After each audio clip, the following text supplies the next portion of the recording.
direitos que uma criança e um adolescente têm? Olha, a gente pode pensar em direitos ligados à sobrevivência, subsistência, como a vida, a saúde, a alimentação. A gente pode pensar no direito a desenvolvimento pessoal e social, como educação, cultura, lazer, profissionalização, convivência familiar, convivência comunitária, direitos à integridade física, psicológica e moral, né, a dignidade, ao respeito, à liberdade, à integridade física, né? Não é lícito alguém, mesmo para corrigir, bater numa criança e num adolescente. Não é lícito a polícia, para garantir a ordem, bater num adolescente, xingar um adolescente, né, prender ao léu adolescente sem cuidado. E ainda, isso exige também uma postura ativa dos seus protetores, né, do sistema de garantia de direitos. Então, a gente não pode deixar a polícia bater, a gente não pode deixar os pais espancarem uma criança. A gente não pode deixar que uma foto íntima de uma adolescente circule por aí, né? Há essa dimensão do direito também, que é um dever tanto para o governo, tanto para o Estado, quanto para toda a sociedade, né? Inclusive a família. E também tem direitos que dizem respeito à colocação da criança em segurança, né? Evitar toda forma de negligência, discriminação, exploração, violência, crueldade, opressão.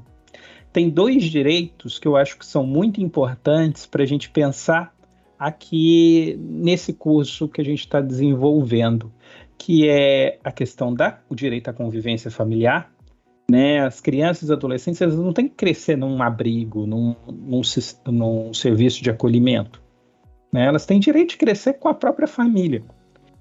Quando, assim, chega-se num limite que não dá para conviver com o familiar mais, porque isso vai colocar em muito risco a criança ou o adolescente, aí a gente pode pensar num acolhimento, num período razoável, curto, trabalhar essa família, trabalhar questões ali, tentar reintegrar a criança ou adolescente para o lar original, e se isso não for possível, colocar numa família substituta, né? Uma adoção, uma tutela, a guarda para um outro parente.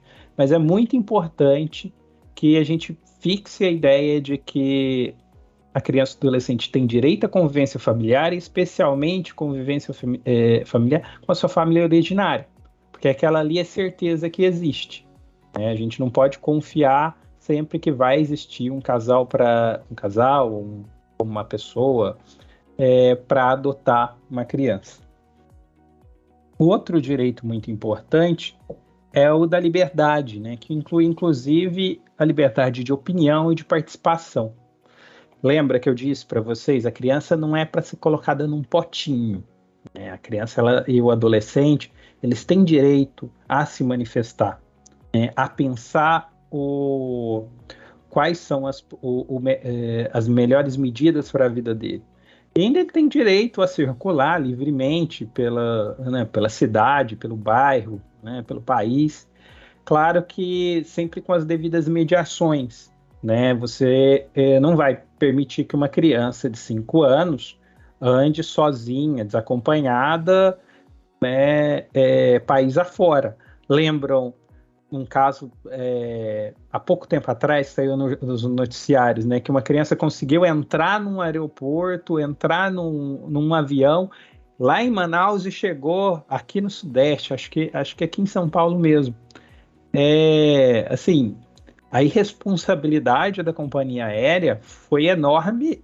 Pessoalmente, eu acho, inclusive, que elas têm que indenizar aquela criança por isso, porque faltou cuidado, e aí o cuidado é uma necessidade de todos na sociedade, não é só dos pais, não é só do Estado, e colocou aquela criança em risco. Agora, por outro lado, né, um adolescente de 16 anos tem noção, né, do mundo à volta dele. Você não pode simplesmente virar e falar, olha, depois da meia-noite você não pode andar fora de casa. Por mais que isso, em alguns momentos, seja efetivamente perigoso, Você tem que construir com aquele adolescente por que ele está andando tão tarde da noite. É para trabalhar, né? E aí talvez isso seja um fator de risco que precisa ser pensado. É porque ele é o único momento de lazer que ele tem.